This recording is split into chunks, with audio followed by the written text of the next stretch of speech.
ETF index mutual funds నేర్చుకుని stock మార్కెట్లో రాణించాలనుకుంటున్నారా? వెంటనే ఈ నెంబర్కి కాల్ చేయండి. మీరు అడిగిన ప్రశ్న ఏంటంటే ట్రంప్ ప్రస్తుతం విధించిన టారిఫ్స్ అన్ని కంట్రీస్ మీద ఆయన టారిఫ్స్ అనౌన్స్ చేశాడు లాస్ట్ వీక్. దాని ఎఫెక్ట్ ఏంటి, ఆన్ ద గ్రౌండ్ యుఎస్లో పరిస్థితి ఏంటి? సో మొట్టమొదటి విషయం ఏంటంటే, ఈ టారిఫ్స్ అనేది ఎవరికి ఊహించింది, అర్థం కానిది, అండ్ ఎందుకు చేస్తున్నారు అన్నది ఎవరికి అగమ్య గోచరం. ఇది కామన్ మ్యాన్ని కష్టపెట్టే విషయం. ఎందుకంటే literally everything, every import and America is the biggest importer. అందుకనే he's trying to take advantage అనమాట. ఎందుకంటే ఇది biggest consumer and biggest importer in the world. ఆ ఇంపోర్ట్స్ అన్నీ ఏమైపోతాయంటే టారిఫ్స్ వేసేటప్పటికి అవి ఎక్స్పెన్సివ్ అవుతాయి. ఆ టారిఫ్ అనేది it's an add on sort of a tax. అది ఎవరైతే ఈ ఐటమ్స్ ఇంపోర్ట్ చేసుకుంటారో at the port of entry వాళ్ళు అడిషనల్ అమౌంట్ కట్టి పే చేసి గవర్నమెంట్కి దాన్ని ఇంపోర్ట్ చేసుకోవాలి. సో దానివల్ల ఏమవుతుంది అంటే ఎవరైతే ఇంపోర్ట్ చేస్తారో ఆ కాస్ట్, అడిషనల్ కాస్ట్ ఏదైతే పడుతుందో డెల్టా, దాన్ని ఆటోమేటిక్గా ఫైనల్ కన్జ్యూమర్స్కి పాస్ చేస్తారు. సో ఇంతకుముందు ఏదైనా ఐటమ్ $1 ఉన్నట్టయితే ఈ as a result of this it may become $10, $20. అట్లా చిన్న చిన్న వాటికి అన్నిటికీ కూడా యాడ్ అవుతుంది. బికాజ్ ఆయన ఒక ఇండియాకి మాత్రమే ఎగ్జామ్షన్స్ ఉన్నాయి. పర్టికులర్లీ మనం ఏంటంటే we are big software services and products or whatever that we do in the software industry, that's the biggest exporter. మన ఇండియన్ ఎక్స్పోర్ట్స్లో అది one of the biggest items. Then of course pharmaceuticals. ఆ రెండింటికి exemption ఇచ్చాడు. కాబట్టి Indian economy మీద, India exports మీద probably about $10 billion వస్తుంది క్యాలిక్యులేషన్స్ ప్రకారం. Out of 400 billion, 10 billion is like nothing, right? So as a result India మీద effect లేదు, కానీ China is going to be impacted pretty heavily. అంటే all products that come from China will be more expensive going forward.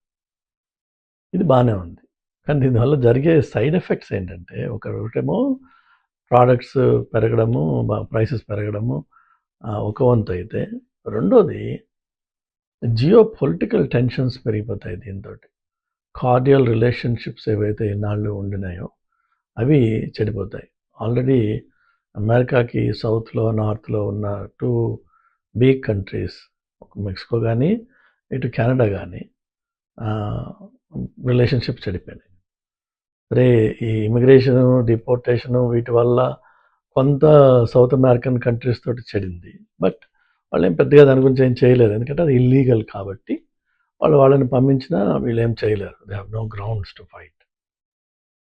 కానీ ఈ విషయంలో మాత్రం అందరూ కూడా every country across the board, EU కానీ, యూరోపియన్ యూనియన్, ఇటు చైనా, కెనడా, మెక్సికో, మేజర్ ఎవరైతే ఎక్స్పోర్టర్స్ ఉన్నారో, మేజర్ ట్రేడ్ రిలేషన్షిప్స్ ఏవైతే ఉన్నాయో యూఎస్ తోటి, everybody is giving it back. Everybody is taking it as a matter of pride. దానివల్ల జరిగేది ఏంటంటే, ఒకటి జియోపొలిటికల్ డిస్టర్బెన్సెస్ వల్ల, అలానే కొంత ఎకనామిక్ డిస్టర్బెన్సెస్ వల్ల కంపెనీస్ ఏవైతే ఉన్నాయో అవి first of all strategic long term investment ప్రాజెక్ట్స్ని వాళ్ళు హోల్డ్ చేస్తారు ఇప్పుడు, until they can read into the future. ఏంటి అసలు పాలసీ ఏంటి? Because this is not a policy. Tariffs is not a policy. So they are looking for what is economic policy of this government. అది clarity లేని రోజులు పెద్ద పెద్ద investments ఎవరు చేయరు, దే నాట్ షూర్. అదొకటి.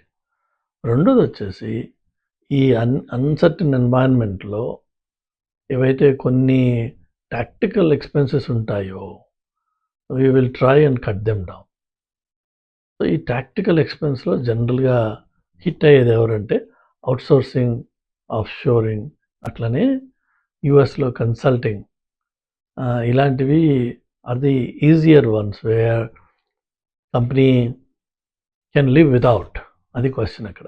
Is this something we have to do now అని ప్రతి ప్రాజెక్ట్కి, ప్రతి ఎక్స్పెన్స్కి ఒక క్వశ్చన్ వస్తుంది.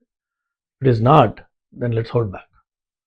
అలాంటప్పుడు ఏమైపోతుందంటే గ్లోబల్గా ఏవైతే యుఎస్ కంపెనీస్ డిఫరెంట్ కంపెనీస్తో ఎంగేజ్ చేసి ఆఫ్ షోరింగ్, అవుట్సోర్సింగ్ చేస్తూ ఉంటారు. అది ఇండియానే కాదు, India, Philippines, several of this South American countries.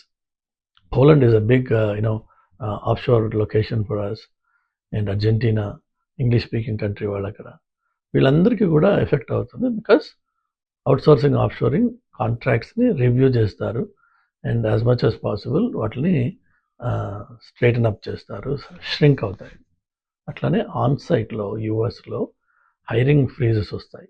ఈ డిస్టర్బెన్స్ తగ్గిపోయి మళ్ళీ కొంచెం స్టెబిలిటీ వచ్చేంత వరకు కొత్త హైరింగ్స్ జరగవు. ఉన్న వాటిని కూడా హోల్డ్ చేస్తారు వాళ్ళు. Because they don't know what the future holds, they don't know what the global equations look like. ఎందుకంటే మనకి హిస్టరీలో ఒకటే ఒక పాయింట్ ఉంది. లాస్ట్ టైం అమెరికా ఇంత ఘోరంగా టారిఫ్స్ వేసింది 1930లో. ఆ టారిఫ్స్ తర్వాత వరల్డ్ డిస్టర్బెన్స్ వచ్చింది. ముందు టారిఫ్స్ వార్ మొదలైంది, that eventually led to world war 2. So దీని ఎఫెక్ట్ అంత సింపుల్ కాదు. కానీ థ్యాంక్ఫుల్లీ ఏంటంటే కాంగ్రెస్ కానీ, సెనెట్ కానీ మనకి కనిపించే సెంటిమెంట్ ఏదైతే ఉందో, ఈవెన్ రిపబ్లికన్స్ దాన్ని ఈ టారిఫ్స్ని అపోజ్ చేస్తున్నారు. ఓపెన్గా ఇంకా ఎవరు మాట్లాడడం లేదు. కానీ నిన్న ఏప్రిల్ 5th నాడు యుఎస్లో పెద్ద ర్యాలీలు జరిగినాయి మొత్తం 50 స్టేట్స్లో against all the things that are happening in the last 2 months. So hopefully leaders will listen to the public's view and they will make some course correction. దాంతో ఏంటంటే ఈ ఇంటెన్సిటీ తగ్గే అవకాశం ఉంది. అలా కాకుండా ఇంకొకటి కూడా ఏముంటుందంటే, ఈ స్టాక్ మార్కెట్ ఏదైతే మేజర్ ఎఫెక్ట్స్ ఉంటాయో, డిప్ కానీ అప్ కానీ రెండిట్లోనూ కూడా అది బాగా డబ్బున్న వాళ్ళు ఆడుకునే ప్లే గ్రౌండ్ అది. సో అది మార్కెట్ క్రాష్ అయినప్పుడు వాళ్ళు billionaires make more billions. Market పైకి వెళ్ళినప్పుడు వాళ్ళు సంపాదిస్తారు. Both ways they make money. And fortunately ఈసారి ఏమైపోయిందంటే, ఏప్రిల్ 2nd నేను అనౌన్స్ చేస్తున్నానంటే already everybody knew April 2nd and 3rd 4th market crash అవుతుంది. ఎవరెవరైతే షార్ట్ చేసి ఉంటారో they would have made billions of dollars. కానీ అలా పార్క్ చేయగలిగిన డబ్బులు, ఆ రిస్క్ తీసుకోగలిగిన థాట్ ఉన్నట్టయితే వాళ్ళు బాగుపడి ఉంటారు. నో మ్యాటర్ వాట్, ఈ నెక్స్ట్ 6 months, ఇంతకుముందు కూడా మనం మాట్లాడాం ట్రావెల్ గురించి కానీ, ఇప్పుడేమో మార్కెట్స్ గురించి కానీ, లేక హైరింగ్ గురించి కానీ. నెక్స్ట్ 6 to 8 months అమెరికాలో ఈ డిస్టర్బెన్సెస్ ఉంటాయి. కాబట్టి అందరూ కేర్ఫుల్గా ఉండాలి. అన్నెసెసరీ ఎక్స్పెండిచర్స్ ఏమీ చేయకుండా కొంచెం సేవ్ చేసుకుని, జస్ట్ ఇన్ కేస్ ఏదైనా జాబ్స్ లే ఆఫ్ అయినా, లేకపోతే మనకి కొంత డబ్బులు టైట్ అయినా మనం సర్వైవ్ అవ్వగలము 6 months పాటు. ఇన్ఫ్యాక్ట్ అమెరికాలో నేను చాలాసార్లు చెప్తూ ఉంటాను, అమెరికాలో ఎకనామిక్ సెక్యూరిటీ ఏంటి, ఎకనామిక్గా సెటిల్ అవడం అంటే ఏంటంటే 6 months పాటు ఉద్యోగం లేకపోయినా, ఇంకొకరి దగ్గర అడుక్కోకుండా మన సేవింగ్స్తో మనం బతకగలిగితే అమెరికాలో you're secure. Course legal status is a separate story, అది నేను మాట్లాడలేదు. బట్ ఎకనామిక్గా how can you say you're secure అంటే 6 months సేవింగ్స్ ఉండాలి మనకి. అది ఉన్నట్టయితే life will be just normal. Okay, ఒక 6 నెలల పాటు ఇఫ్ యూ కెన్ ఆ వేవ్ని మనం తట్టుకోగలిగితే, on the other side again life will become normal. So that's my message to all of you. Be careful, don't do any extravagant unnecessary expenditure. పెద్ద పెద్ద items కొనే ముందు కొంచెం ఆలోచించండి. Can you hold it back for 6 months? అప్పుడు ఈ tariffs పోవచ్చు, ఇక ఈ అన్సర్టనిటీస్ అన్నీ పోయి కొంచెం స్టెబిలిటీ రావచ్చు. So please be careful and good luck to all of you.